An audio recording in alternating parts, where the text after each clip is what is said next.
How can I install Linux on unusual embedded devices? Imagine turning a tiny, unusual gadget into a fully functioning Linux-powered machine.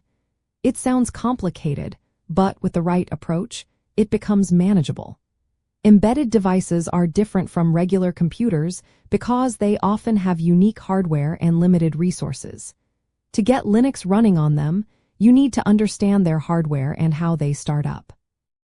First, find out what kind of processor the device uses, like ARM or MIPS, because Linux kernels are built for specific architectures. Next, identify the bootloader, which is the program that starts the device and loads Linux.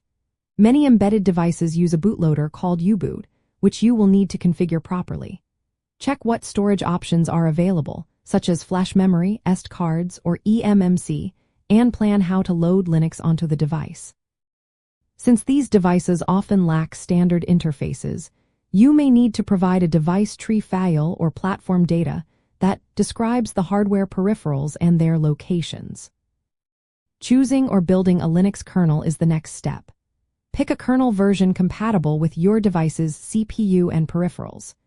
You will need to enable drivers for all hardware components like LCD screens, SPI interfaces, or analog to digital converters. Usually, you will cross-compile the kernel on a more powerful computer to create a custom image suited for your device. After that, prepare a minimal root file system, which is the core software environment Linux runs from. You can use tools like Yocto or Buildroot to generate a lightweight, tailored file system that includes only what your device needs. Bundle the kernel, root file system, and bootloader into a single image that your device can load. Loading Linux onto the device involves transferring this image onto its storage medium. You might write it to an SD card using a computer or flash it directly into onboard memory if possible. Then, configure the bootloader to load the kernel and pass the device tree or platform data. This often means setting environment variables or boot commands in Uboot. Use a serial console connection to monitor the boot process and troubleshoot issues like missing drivers or kernel errors. Once Linux starts, verify all hardware components are working correctly. Use the serial console logs to identify problems and make adjustments. You can optimize the system by disabling unnecessary features to save resources, which is especially important in embedded environments.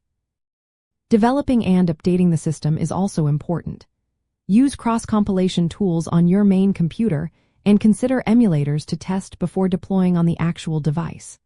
For remote devices, set up over-the-air update systems so you can upgrade the firmware and software without needing physical access. Linux is a good choice for embedded devices because it is open source, flexible, and supports many hardware types.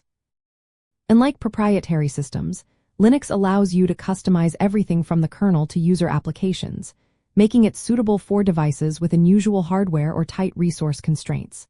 The process might seem complex at first, but breaking it down into hardware understanding, kernel building, file system preparation, and careful loading makes it manageable. With patience and the right tools, you can turn almost any embedded device into a Linux-powered system.